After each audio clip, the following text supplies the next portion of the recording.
শুভ সকাল। আজকে আমরা আছি সিঙ্গাপুর শহরে। সিঙ্গাপুর শহরের সবচেয়ে পপুলার যে এরিয়াটি, বাংলাদেশিদের জন্য সবচেয়ে পছন্দের যে জায়গাটা, সেটা হচ্ছে লিটল ইন্ডিয়া। আর লিটল ইন্ডিয়ার ঠিক মোস্তফা মার্টের পাশেই আমাদের হোটেল ছিল। এখানে ডেস্কার রোড নামে একটি রোড আছে। এই রোডে কিছু হালাল ফুডের দোকান রয়েছে। আমরা সেখান থেকে একটি রেস্টুরেন্ট থেকে বাংলাদেশি স্টাইলের ব্রেকফাস্ট করতে কেমন খরচ হয় সেটা আপনাদের দেখাবো, এবং সেই খরচে কি খাওয়া যায় সেটাও দেখাবো। তাহলে চলুন দেখা যাক।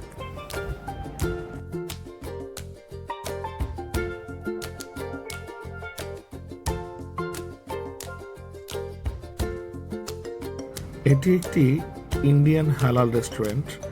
ডেস্কার রোড থেকে জাস্ট মাঝামাঝি যে চৌরাস্তাটি রয়েছে, এর কোনায় এই রেস্টুরেন্টটি অবস্থিত।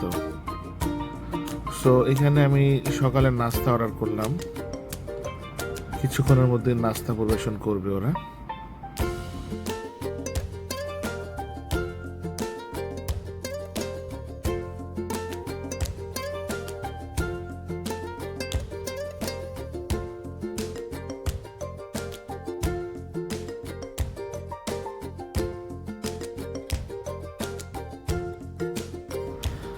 নাস্তার প্যাকেটে ছিল 1 কাপ চা, ডিম পোচ, আর এই তরকারি। এটা ছিল মূলা, গাজর, টমেটো দিয়ে একটি নিরামিষের মতো আইটেম। আরেকটা আইটেম ছিল ঢ্যাঁড়স, মূলা আর গাজরের, আর এটা ছিল ডাল।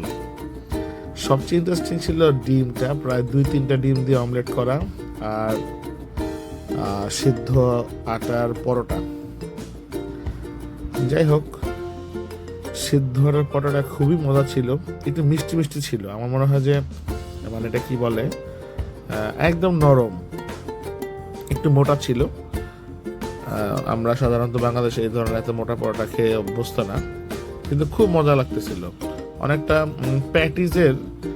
প্যাটিজের ভেতরের যে অংশটা ওরকম লাগতেছিল পরোটাটা, ওই অংশটা ওরকম, এবং খুব ফ্লাফি, একটু সুইট সুইট লাগতেছিল।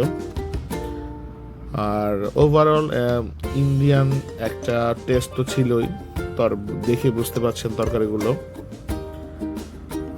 ভালোই লাগতেছিল আর কি, খারাপ না। যাই হোক, খাওয়া শেষে আবার হোটেলের দিকে রওনা দিলাম। আমার এখানে এই পরিমাণ নাস্তা খেয়ে বিল এসেছিল $7.6 সিঙ্গাপুরের ডলার। তখন সিঙ্গাপুরের ডলার রেট ছিল খুব সম্ভবত বাংলাদেশি টাকায় 66 টাকা। এটা আসলে বাংলাদেশি টাকায় অনেক বেশি হয়।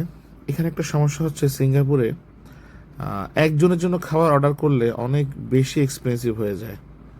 যেমন বাংলাদেশি হোটেলগুলোতে আপনি ভাত খেতে গেলেও দেখবেন এত পরিমাণ ভাত দেয় যখন একজনের জন্য অর্ডার করা হয়, মানে বাংলাদেশে আমরা হয়তো 2-3 জন সেই ভাত খেতে পারি। যেমন 6 টাকার যদি বা $6 আপনি খাবার অর্ডার করেন, এখানে যে আপনার কারি দিবে, ভাত দিবে, ডাল দিবে, বা যাই দেয় বেশ ভালো পরিমাণের দেয়।